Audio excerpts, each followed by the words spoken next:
ወወልድ ወመንፈስ ቅዱስ አሃዱ አምላክ አሜን።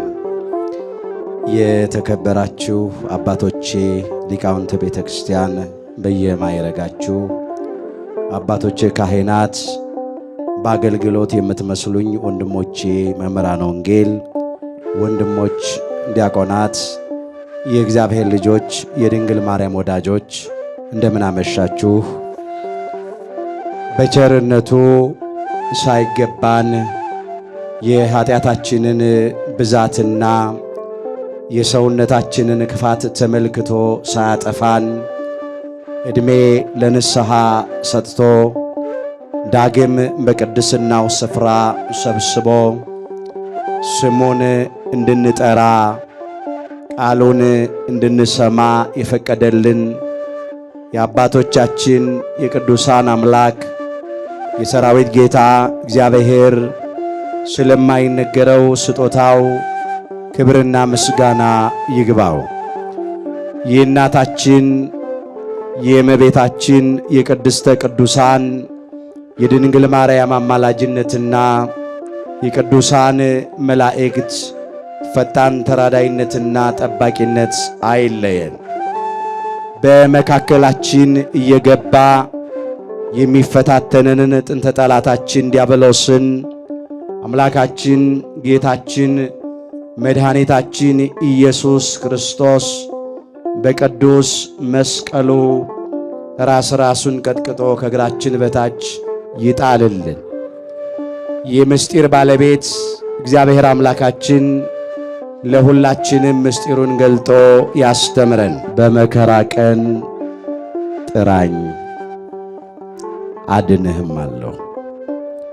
የዳዊት መዝሙር 49 ቁጥር 15። ለዛሬ አምላካችን እግዚአብሔር እንደረዳን መጠን በሚኖረን ጊዜ የምንማርበት የትምህርታችን ርዕስ ይሆናል። በመከራ ቀን ጥራኝ አድንህም አለው። የዳዊት መዝሙር 49 ቁጥር 15 ላይ ይህ ኃይለ ቃል ተመዝግቦ እናገኘዋለን። ዛሬ በዚህ ርዕስ ለመማር የመረጥንበት ምክንያታችን ሁላችን እንደምናውቀው አሁን ያለንበት ጊዜ የመከራ ጊዜ ነው። በመጀመሪያ ያለንበት ዘመን የመጨረሻው ዘመን ዋዜማ ስለሆነ አስጨናቂ የመከራ ጊዜ ነው። ቅዱስ ጳውሎስ ለተማሪው ለጢሞቴዎስ በጻፈው መልእክቱ ሁለተኛ ጢሞቴዎስ ምዕራፍ 3 ቁጥር 1 ላይ እንዲህ አድርጎ ነው የመዘገበው። በመጨረሻው ቀን የሚያስጨንቅ ዘመን እንዲመጣ ይህንን እወቅ ይላል። አዎ የመጨረሻው ዘመን ዋዜማ ላይ ስላለን ትንቢት የሚፈጸምበት ምሳሌም የሚደርስበት ዘመን ስለሆነ ብዙ አስጨናቂ ነገሮች እናያለን። የምንሰማቸው ነገሮች ክፉዎች ናቸው። የመከራ ጊዜ ነው። ከዚህ የተነሳ ነው ዛሬ በዚህ ርዕስ ለመማር የመረጥ ነው። ኢትዮጵያም ያለችው በዚህ ዓለም ውስጥ ስለሆነ ኢትዮጵያውያንም ያለነው በዚህ ዓለም ላይ ስለሆነ በዚህ ጊዜ ብዙ አስጨናቂ ነገሮች እየተፈራረቁብን ነው። በግል ሕይወታችን ይሆናል ወይም በማህበራዊ ሕይወታችን ይሆናል። በአንድ ወይም በሌላ መንገድ በቀጥታ ወይም በተዘዋዋሪ መንገድ መከራ ገጥሞናል። አሁን የመከራው ምክንያት ምንም ሊሆን ይችላል። የመከራው አይነት ምንም ሊሆን ይችላል። የመከራው መጠን የቱም ያህል ሊሆን ይችላል። ነገር ግን መከራ ውስጥ ነው ያለነው። ችግር ውስጥ ነው ያለነው። ለዚህ ነው በዚህ ርዕስ ለመማር የመረጥነው። በመከራ ቀን ጥራኝ አድንህም አለሁ። በዚህ ስፍራ ይህንን ቃል የተናገረ አባታችን ቅዱስ አሳፍ ነው። መዝሙሩ የዳዊት ተብሎ ተወስዷል። በመዝሙር 49 ቁጥር 15 ላይ ተመዝግቧል። ለአምላካችን ለእግዚአብሔር ክብር ሲዘምር የተናገረው ቃል ነው። ቃሉንም ያገኘው ከእግዚአብሔር ነው። በመከራ ቀን ጥራኝ አድንህም አለው አንተም ታከብረኛለህ ተብሎ ነው የተጻፈው።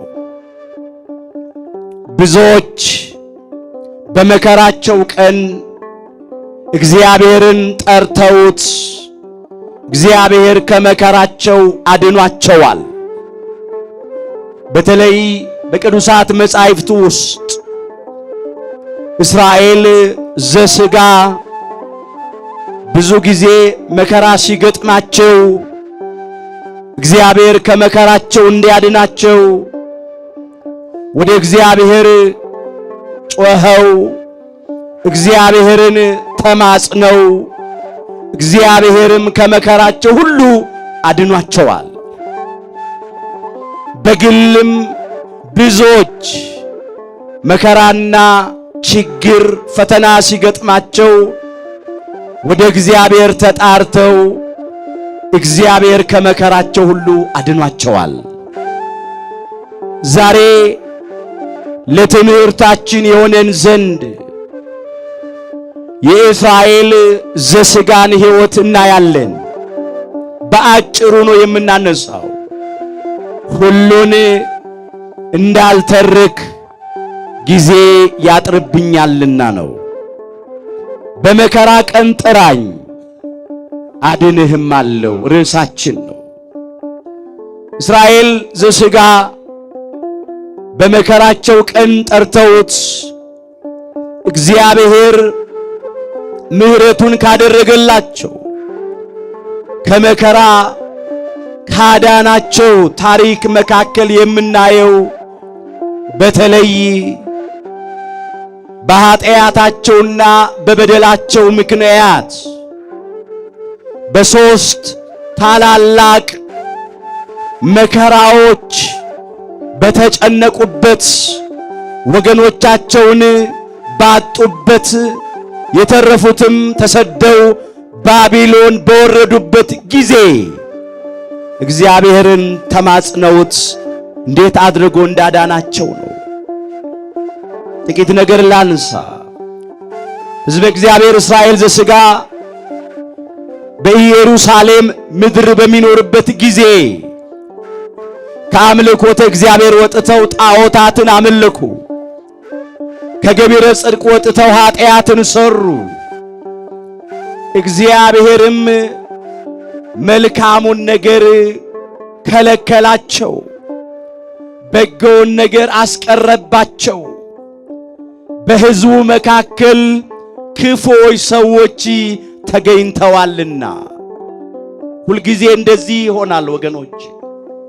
በሕዝቡ መካከል ክፉ ሰዎች ሲገኙ መልካም ነገር ከኛ ይርቃል፣ በጎውን ነገር እናጣለን። ዘመናችን የመከራና የጭንቅ ይሆናል።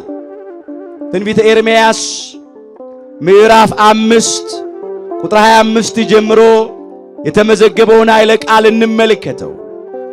በደላችሁ እነዚህን አስቀርታለች ይላል፣ ኃጢአታችሁም መልካምን ነገር ከለከለቻችሁ ነው የሚለው። ለምን? በሕዝቤ መካከል ክፎች ሰዎች ተገኝተዋል ይላል። በሕዝቡ መካከል በእግዚአብሔር ሕዝብ መካከል ክፉ ሰዎች ስለተገኙ ከበደላቸውና ከኃጢአታቸው የተነሳ መልካም ነገር አጡ፣ በጎ ነገር ተከለከሉ። ዘመናቸው የመከራ ሆነ። ብዙዎቹ በከለዳውያን ሰይፍ አለቁ። ባቢሎናውያን ገቡ፣ በሰይፍ ከእስራኤል ወገን ብዙዎቹን ገደሉ። ከሰይፍ የተረፉት በረሃብ አለቁ፣ እንደ ቅጠል ረገፉ። ከረሃብ የተረፉት ደግሞ በበሽታ ተቀሰፉ፣ ለው ቁስል ተመቱ። ዘር ፈጽሞ እንዳይጠፋ እግዚአብሔር ስለ ስሙ ብሎ ስለ ወዳጆቹ ስለ ባለሟሎቹ ስለ አባቶቻቸው ስለ አባቶቻችን ስለነ አብርሃም ስለነ ይስሐቅ እስራኤል ተብሎ ስለተጠራው ስለ ያዕቆብ ብሎ ጥቂቶች እንዲተርፉ አደረገ። ተማርከው ባቢሎን ወረዱ። 70 ዘመን ሙሉ በባቢሎን ምድር መከራ ስቃይ አዩ።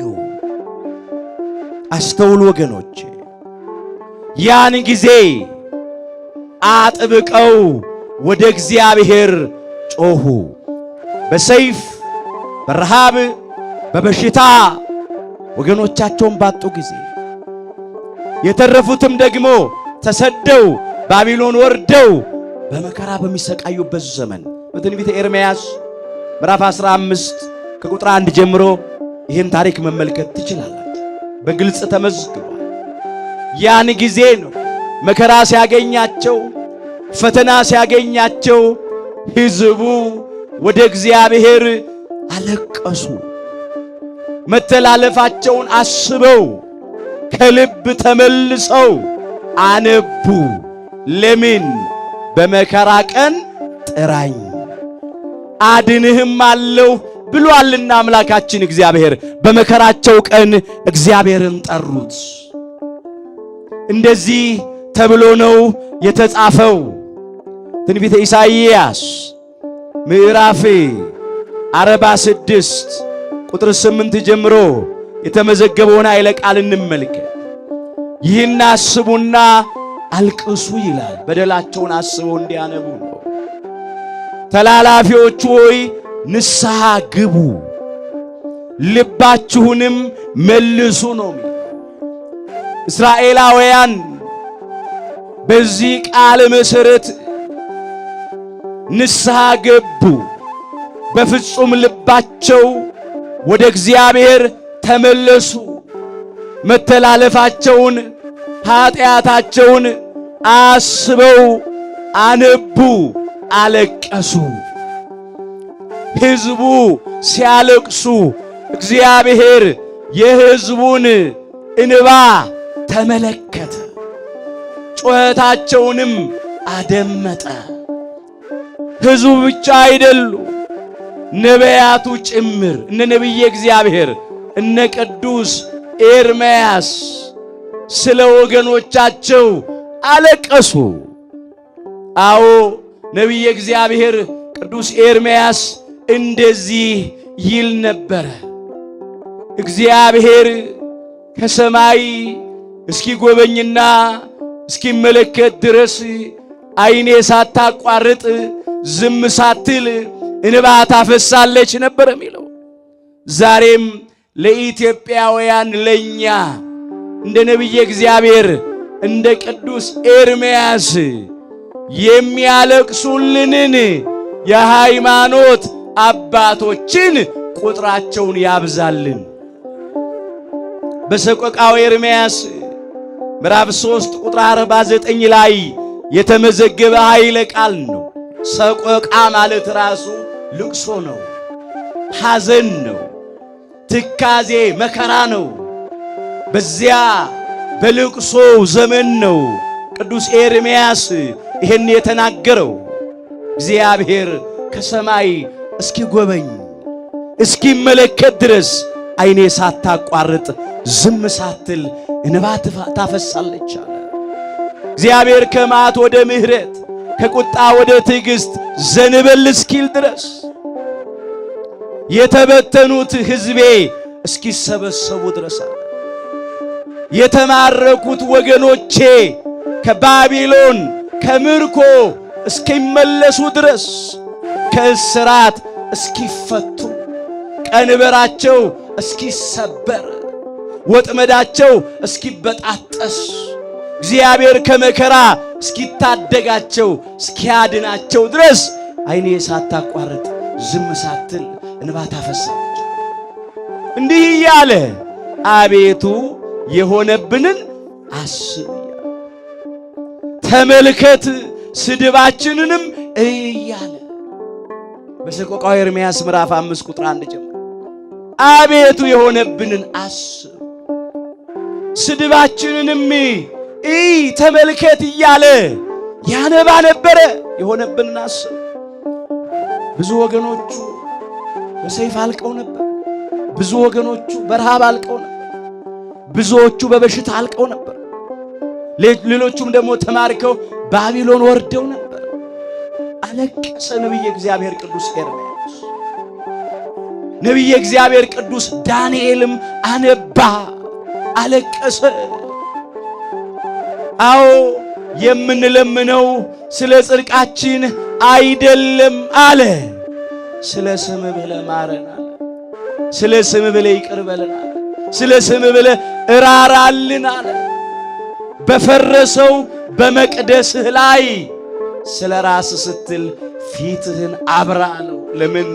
ቤተ መቅደሱ ፈርሶ ነበር። ባቢሎናውያን በእሳት አቃጥለውት የኢየሩሳሌምን ቅጥ አፍርሰው ነበር። ንዋየ ቅዱሳቱንም ማርከው ባቢሎን ወስደው ነበር። በትንቢተ ዳንኤል ምዕራፍ 9 ከቁጥር 17 ጀምሮ ይሄ ተመዝግቧል። እንዲህ ነው ያለው ነቢዩ ቅዱስ ዳንኤል። ጌታ ሆይ አለ በፈረሰው በመቅደስ ላይ ስለ አንተ ስትል ፊትህን አብራ አለ። አምላኬ ሆይ በፊት የምንለምን ስለ ብዙ ምሕረት ነው እንጂ ስለ ጽድቃችን አይደለም። ነቢየ እግዚአብሔር ቅዱስ ዳንኤል የእግዚአብሔር ሰው ነው። ቅዱስ የእግዚአብሔር ሰው፣ አስተዋይ ጥበበኛ ሰው ነው። ራእይ የተገለጠለት ነው። ትንቢት የተናገረ ነው። እግዚአብሔር ማስተዋልና ጥበብ ያበዛለት ነው። ለሩቅ ዘመን የተናገረ ነው። ነገር ግን ራሱን ዝቅ አድርጎ በትሕትና ከኃጢአተኞች ራሱን ቆጥሮ ይናገራል። የቅዱሳን ጠባያቸው ይህ ትሕትና ነው። ራስን ዝቅ ማድረግ ነውና የምንለምነው ስለ ጽድቃችን አይደለም አለ። ስለ ስም ብለህ አድነን ያለው፣ ስለ ስም ብለህ ይቅር በለን ያለው። ስምህ በከተማህና በሕዝብ ላይ ተጠርቷልና ስለ ራስህ ስትል አትዘግይ እያለን የለም። ነቢያቱ እንዲህ ብለው ለመኑ። በመከራቸው ጊዜ እግዚአብሔርን ጠሩት። ይህም ብቻ አይደለም፣ ይጠብቃቸው ይረዳቸው መንገድ ይመራቸው የነበረ ሊቀ መላእክት መጋቤ ብሉይ መልአከ ምሕረት መልአከ ምክሩ ለእግዚአብሔር የተባለ ቅሩበ እግዚአብሔር የሚባለው ሩሩ መልአክ ቅዱስ ሚካኤልም ስለ እስራኤላውያን ማለደ፣ ለመነ፣ ጸለየ። እንዲህ እያለ አቤቱ የሰራዊት ጌታ እግዚአብሔር ሆይ እነዚህ 70 ዓመት ሙሉ የተቆጣሃቸውን ኢየሩሳሌምንና የይሁዳን ከተሞች የማትምራቸው እስከ መቼ ነው ብሎ ለመነ ቅዱስ ሚካኤል። በትንቢተ ዘካርያስ ምዕራፍ 1 ቁጥር 12 ላይ ቃል ተመዝግቧል። ከምድር ወደ ሰማይ ከሰው ልጆች ወደ እግዚአብሔር ቅዱስ ሚካኤል ያቀረበው የምልጃ ጸሎት ነው። አምላካችን እግዚአብሔር የመልአኩ የቅዱስ ሚካኤልን ምልጃ ተቀበለ፣ ጸሎቱንም አደመጠ። ለመልአኩ ለቅዱስ ሚካኤልም እንዲህ ብሎ ተናገረ በሚያጽናና ቃል በመልካም ቃል ተናገረው። ወደ ኢየሩሳሌም በምህረት ተመልሻለሁ። የፈረሰው ቤቴ ይሰራል፣ ሕዝቤንም አጽናናለሁ፣ ከመከራም አድናለሁ አለ። ክብር ምስጋና ይግባው አምላካችን እግዚአብሔር። ሕዝቡ አለቀሱ፣ ንስሐ ገብተው። ነቢያቱ ስለ ወገኖቻቸው ተገብተው ጸለዩ ከእንባ ጋር። ይጠብቃቸው ይረዳቸው የነበረ ቅዱስ ሚካኤል ለመነ፣ ምልጃ ጸሎት አቀረበ። እግዚአብሔርም የሁሉን ጸሎት፣ የሁሉን ምልጃ፣ የሁሉን ልመና ተቀበለ። ከዚያም ሕዝቡንም ደግሞ ይቅር አለ፣ ራራ። ሐዘናቸውን ለደስታ ቀየረ፣ ልቅሷቸውን ለሳቅ ቀየረ፣ እንባቸውን ከዓይኖቻቸው ላይ አበሰላቸው። በእውነት በደስታ ወደ ኢየሩሳሌም ተመለሱ። እንዲህ ተብሎ እንደ ተጻፈ ትንቢተ ኤርምያስ ምዕራፍ 31 ቁጥር 13 ጀምሮ መመልከት ይቻላል። ልቅሷቸውን ወደ ደስታ እመልሳለሁ አለ። የኛንም ልቅሶ ወደ ደስታ ይመልስልን። አጽናናቸውም አለሁ አለ። እነሆ ከሐዘናቸውም ደስ አሰኛቸዋለሁ፣ ሕዝቤም በጎነቴን ይጠግባል። እግዚአብሔር የተጨነቁትን አረጋጋ፣ ያዘኑትን አጽናና፣ የተማረኩትን ባቢሎን የወረዱትን ወደ ኢየሩሳሌም መለሳቸው። በኢየሩሳሌም ውስጥ ተጽናኑ። በኢየሩሳሌም ውስጥ በደስታ መኖር ጀመሩ። ያ የመከራ ዘመን፣ ያ የልቅሶ፣ የሐዘን፣ የሰይፍ፣ የረሃብ፣ የበሽታ፣ የስደት ዘመን አበቃ። በመከራቸው ቀን ወደ እግዚአብሔር ተመልሰው ለምነውታል። ይሄ ታሪኩ ነው። አሁን ወደ ራሳችን እንምጣ። ታሪኩ እዛ ይብቃ። ኢትዮጵያውያን ዛሬስ በመከራ ውስጥ አይደል ያለነው? በችግር ውስጥ አይደል ያለነው? አይነቱ ሊለያይ ይችላል፣ መጠኑ ሊለያይ ይችላል። ግን በመከራ ተከበናል፣ በፈተና ተከበናል። ሁሉ እየተፈራረቀብን ሰይፍ ነው። ሌላ ከውጭ ሳይመጣ፣ ወራሪ ሳይመጣ፣ ጠላት ሳይመጣ ይሄው እርስ በርሳችን እየተባላን ነው፣ እየተጣላን ነው።